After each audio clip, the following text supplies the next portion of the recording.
السلام عليكم، عاملين ايه؟ رب تكونوا بخير. النهارده في قناه اكلات فريده نعمل فيديو جديد مع بعض، فيديو حلو قوي ولذيذ وكلنا بنتعرض للمواقف دي. عندك مناسبه، عندك عيد ميلاد، عندك اي حاجه، هنعمل البانيه والكفته بكميات كبيره جدا وبتتبيله تحفه جدا، وهتشرفك في اي عزومه او اي مناسبه معاكي. زي ما انتم شايفين اللهم بارك، شكل السندوتشات وشكل السفره حلو جدا جدا ويشرف ويفتح النفس. هنقول مع بعض كل التكات المهمه جدا عشان البانيه يطلع معاكي ناجح، وايه اصلا الافكار اللي ممكن تعمليها في اعياد الميلاد وتطلع معاكي حلوه جدا ومشرفه، وكمان تعمليها بدون وقت ولا مجهود، وتعملي اكبر كمية في اقل وقت ممكن. وكمان الترتيب بتاع اليوم بيكون ازاي وكل حاجة هتمشي ازاي. يلا بينا نقول بسم الله الرحمن الرحيم ونبدأ مع بعض.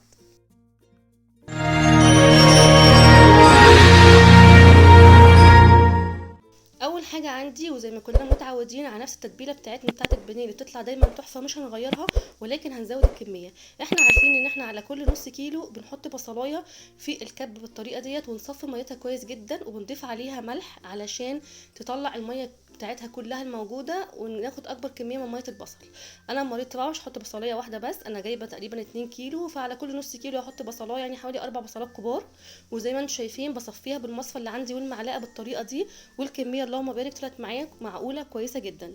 مع كل نص كيلو كمان بحط علبه من الزبادي، انا كان عندي كده شويه في نص علبه باقيين حطيتهم، وضفت عليهم كمان مع كوبايتين من الزبادي. هضيف كل الزبادي عندي بالطريقه ديت، مع كل مكون بنحطه بنقلب كويس جدا.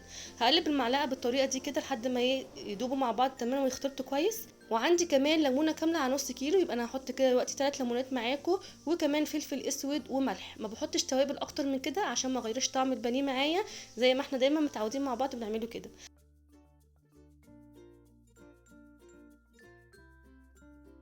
انا حاولت اعمله فينجر شويه كده، ان هو يبقى صوابع معايا، ما يكونش مربع قوي، علشان يبقى على قد السندوتشات اللي عندي. انا طبعا جايبه السندوتشات بتاعه المناسبات اللي هي صغيره خالص، على قد كده قطمتين ولا حاجه. طبعا اللهم بارك عملوا معايا بولتين كبار، خلصتهم وحطيتهم، وطبعا يفضل تبيتيهم في التلاجة او اقصى حاجه خالص ساعتين. هجيب عندي بقى التتبيله اللي هي كلها نواشف عندي، هكون عباره عن كوبايه من البقسماط وعليها كوبايه من الدقيق بالطريقه دي، واخلطهم مع بعض كويس، وهحط عليهم نفس التوابل اللي انا حطيتها على البانيه، اللي هي ايه، فلفل اسود وملح بس. وهجيب كمان معلقه من الكريسبي بالطريقه دي كده واحطها عليهم. بتجيبيها من عند اي عطار، قولي له بس عايزه تتبيله البانيه او عايزه الكريسبي بتاع البانيه، وجيبيها وحطيها، بتبقى حلوه، بتديله قرمشه حلوه جدا. هجيب بولة تانية واحط فيها بيضتين، واحط فيها نص كوب من الحليب وملح وفلفل اسود برضو بس. وهقلب عندي التتبيلة السايلة والتتبيلة الناشفة بالطريقة دي كده، واجهزهم معايا بقى ان انا ابدأ احط فيهم البانيه بتاعي. خرجتهم بعد ما قعدوا ليلة كاملة عندي في التلاجة، ما شاء الله مبارك، كانت ريحة التتبيلة تحفة، كانت حلوة وغنية جدا ومتشبعة كده بالتتبيلة كويس قوي. هبدأ اجيب الطبقين قدامي كده عشان اتملك منهم، وهجيب شوكة وهبدأ احط اول حاجة في البيض واللبن بالطريقة دي لحد ما اقلبه تماما ويتشرب منه. وبعد كده بالشوكة عشان ما بهدلش ايدي قوي، عشان لسه هعمل كمية كتيرة معايا زي ما انتم شايفين. وبعد كده احطها في الفيجيتار عندي او التتبيلة الناشفة عندي، التتبيله البودر عندي بالطريقه ديت، واقلب كويس قوي واغطيها كويس جدا جدا. الطبقه هتكون متماسكه معايا جدا ومش هتفك مني في الزيت خالص خالص، ولا حتى بعد ما تبرد. هخلص كل الكميه زي ما انتم شايفين بنفس الطريقه، اللهم بارك عملت معايا كميه كبيره جدا. الاتنين كيلو عملوا معايا كميه حلوه جدا. وفي نفس الوقت عملت برضو تتبيله الكفته زي ما كلنا متعودين مع بعض، بصل مفروم وعليه كمان نص معلقه من البيكنج باودر، ملح وفلفل وشطه، واقلب كويس قوي قوي. وعملت لها كده تدخينه بحته فحم كده، خلت ريحتها في حته تانية خالص.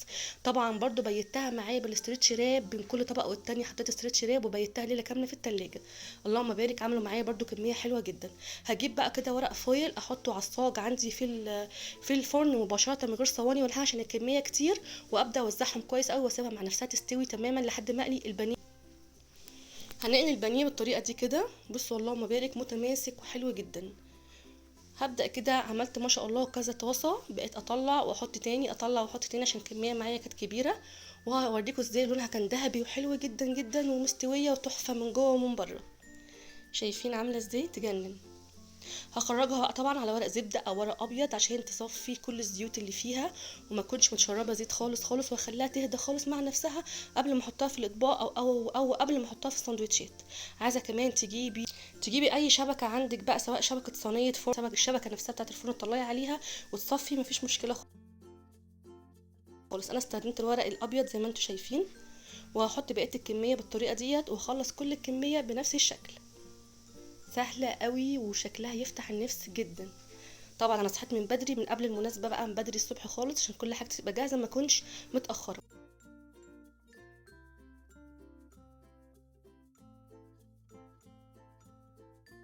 وعملت كمان ميني بيتزا، هعملها لكم فيديو منفصل.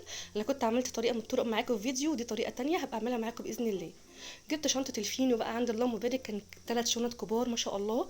السندوتشات ده الحجم اللي بقول لكم عليه. البانيه خلص معايا والكفته خلصت. بصوا شكلهم يفتح النفس ازاي، تحفه. الكفتايه عندي كده طريه وحلوه متماسكه جدا جدا جدا وهشه وتحفه. والبانيه عندي هبدا اجيب بقى بعد ما فتحت الفينو كله معايا وحطيته في نفس الشنطه عشان ما ينشفش مني. هبدا كده احط فيه الحشوه بتاعتي، البانيه والكفته، وبرده في اطباق. وفي الاخر حطيتهم برده في نفس الشنط بتاعتهم علشان لحد ما احطهم على السفره ولما الضيوف يجوا اقدمهم ما يكونش نشفوا معايا. بصوا حطيتهم كلهم في شنط. ده شكل السفرة عندي اللهم بارك. كنت حطيت كل الاطباق بالطريقه دي كده عشان كانت بنوته طبعا في كلها بنكات. وحطيت كده طبق البيتزا في النص. دي الاطباق بتاعتي بتاعت الكفته والبانيه، شايفين اللهم بارك شكلهم يفتح النفس ويشرف ازاي. كنت خلصت الكميه كلها، هبدا اخرجها على السفره دلوقتي وارص السفره عندي طبعا بالباتون ساليه والميني بيتزا اللي احنا عملناها مع بعض، وكمان سندوتشات البانيه وسندوتشات الكفته. وطبعا لسه هنحط التورته بقى والحاجات دي، هبقى انزلكم فيديو كامل للعيد ميلاد. بصوا الميني بيتزا روعه ازاي بطريقه حلوه جدا، هنعملها ان شاء الله مع بعض. الميلاد كان تحفه جدا، والناس كتير قوي سالتني على الاكل وعلى التنظيم كان عامل ازاي، لانه فعلا كان اليوم حلو وكان منظم وكان حلو ومشرف جدا. هبقى انزل لكم فيديو كامل لعيد الميلاد بكل تفاصيله بالاحتفال بكل حاجه. يا رب كل ايامنا اعياد ومناسبات حلوه يا رب، اللهم امين. ده كان فيديو النهارده، اتمنى يكون عجبكم واتمنى وصفاتي تكون بسيطه عليكم. سيبوا كومنت يشجعني، وكمان فعلوا زر الجرس عشان توصلكم كل جديد من قناه اكلات فريده. والسلام عليكم ورحمه الله وبركاته.